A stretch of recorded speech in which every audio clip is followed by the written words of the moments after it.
Thank you, Yankee, and thank you, Yehuda Turner, for that beautiful introduction.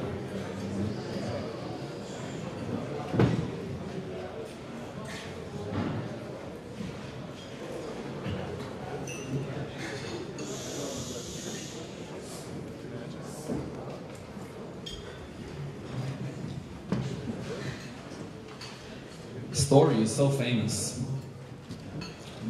so well known, that sometimes we forget the simple elephant in the room. Everybody knows the story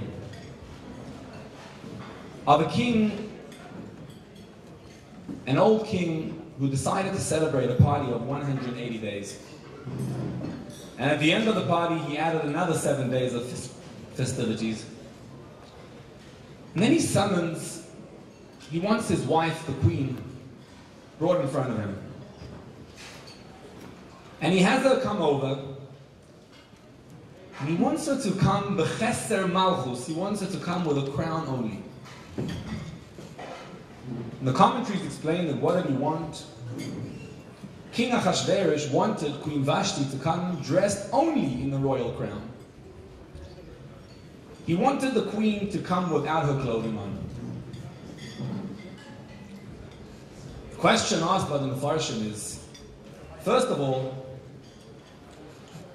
why did Vashti not reply? What happened? What happened was Vashti got tzara, she got leprosy, pimples as they tell the kids. And she grew a tail, and so she couldn't come.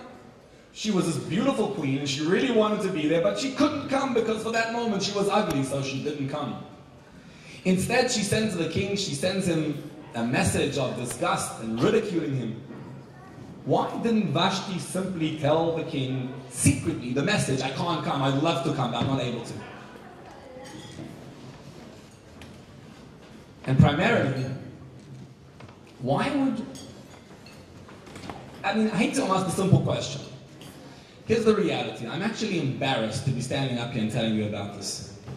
Here we are talking about a queen who wasn't wearing her clothing and was unclothed and undressed, and there's a whole discussion on it in the Tanakh, in the Bible, they're discussing it.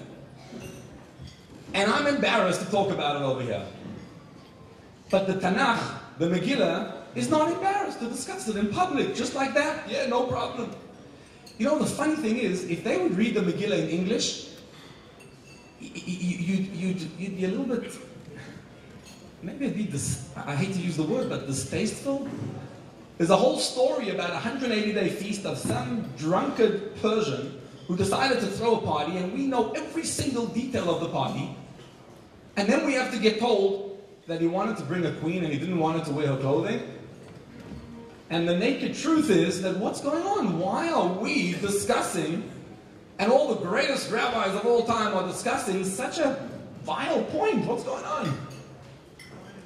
Sometimes the elephant in the room is so simple that you just wonder what's with us. A Gemara will discuss pages and pages of the Talmud about something which you wonder, why are we talking about a queen where the king of Persia wanted her to come without her clothing on? The Ramban says, "HaTorah medaberes bo elyonim v'reimezes batachtonim." The Torah actually was made on a spiritual level, and then the Torah descended and speaks to physical people. So physical people understand the Torah in a physical way.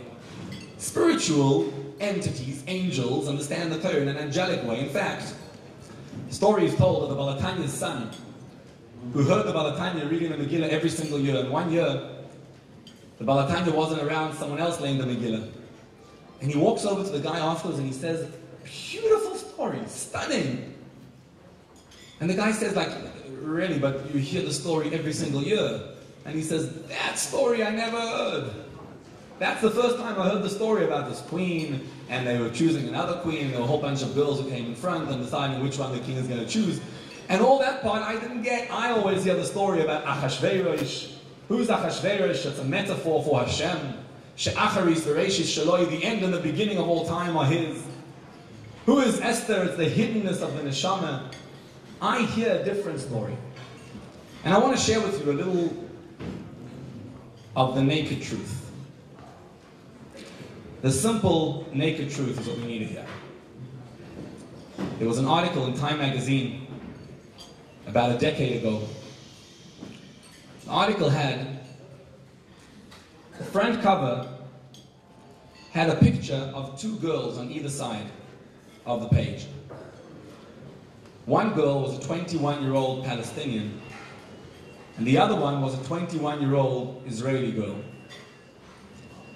And the article was about a bomb that had taken place in the Superstore in Rechavia in Jerusalem. And they were telling of this girl what prompted a 21-year-old girl with a whole life ahead of her to walk in and bomb herself and explode herself. For what? And they write about how frustrated the Palestinians are and how difficult life is for them, and so she didn't have a choice, never. And life was so tough that it forced her into the situation, and she bombed herself and murdered a bunch of people with her. And on the other side of the page was a picture of a very similarly looking girl, 21-year-old Israeli, who lost her life that evening, that morning. And it told about how she grew up not too far away from the other girl. And somehow, somewhere, they met at a fateful moment, and the one became a murderer, the other became a victim. It's a beautiful, beautiful article. But you know something? Yimach Shmoy Hitler, when he wanted to sell his people on a genocide, on the most murderous path ever in history, why didn't he get up and tell the simple truth? I hate Jews. I want to just murder them in cold blood. I want to massacre them. I want to rip them apart, tear them to bits and pieces. That's what I want to do. You know why he didn't do that? Because it wouldn't fly, it wouldn't hold. You see, the naked truth hurts. What happens is, they took, Time magazine took this girl.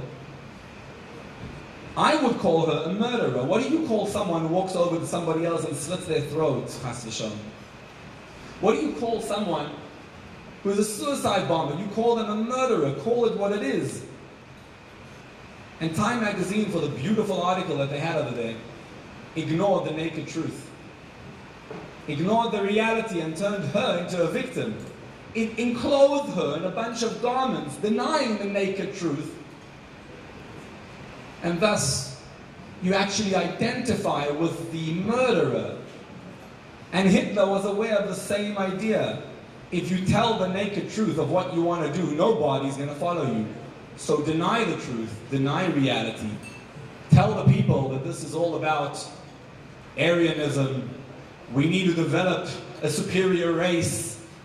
And we need to clear the world of all its terrible things, and look, we kill animals, what's the difference? Some people are subhuman. Build a whole culture. Enclose it until you get to the naked truth. Deny the naked truth and you can succeed. Al Capone said of himself, as he was about to be sentenced, Al Capone said, I'm a good guy, everything I did was for the good, I never meant to do anything bad. You know, I love the example. You're sitting with, no offense before our main course over here, but you're sitting with they bring the main course in front of you, and pardon my saying it in the naked truth. They bring the food in front of you. You know what it is, the food? A moment before, it was this lamb going, bah, and somebody, whatever, and then the lamb became the thing in front of you. And you know where it's going a moment after? You can only enjoy your meal, pardon my saying it, if you ignore the naked truth. If you look into the real naked truth, you're not going to be able to enjoy life. Look at yourself.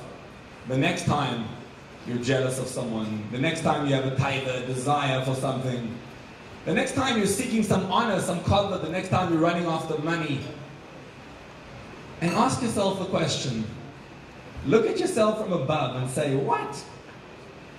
What am I doing? What am I involved in? If you just look at the naked truth, the simple naked truth, Don't embellish, don't enclose, you'll discover it falls away automatically.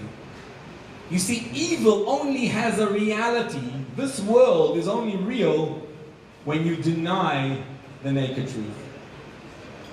And so you can only enjoy the food, the meal, the cover, the money, the everything else, if you sweep the truth away.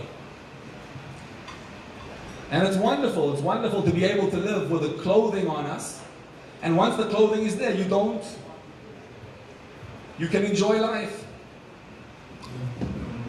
King Achashverosh turns to Vashti. King Achashverosh is Misha Achris Vereshis Shaloi, is Hashem himself. And Vashti is the evil. This is a vort from the Ora Meir, the Reb Wolf Kitzes, student of the Baal Shem Tov. And he says, here's what happened. Achashverosh turns to Vashti and he says, no clothing on. This is a story of the king, of Melech Malchei Amlachim, of Hashem, looking evil square in the eye and saying, remove the veil, remove the garment, stop and tell me what you are. El Capone, what did you do? You're a murderer. Hitler, what are you? You're a murderer. The Palestinian suicide bomber, what are you? You're a killer. And what's the food in front of you? Be embarrassed as you eat it. You haven't got a choice. You have to eat, otherwise you die. But it's embarrassing. The whole Olam Hazeh is embarrassing. Vashti has no choice. The moment Achashverosh says, come as you are, she ceases to exist. Vashti is no longer. And so she can't answer to the king, she doesn't have an answer. Vashti can only exist if you embellish her in garments, in clothing. Take off the clothing, there's no Vashti left over. Take off the clothing, it's dead, it's finished. And so the story of Achashverosh and Vashti is a story of one that we all need to hear. It's a story of the naked truth of our lives. That our lives are only meaningful if we connect them to Hashem. It is the easiest thing in the world, simple, to overcome all the addictions and temptations that modern man knows of. It's simple, you know how? We all have this neshama, this soul inside of us, and that soul knows the truth oh so well.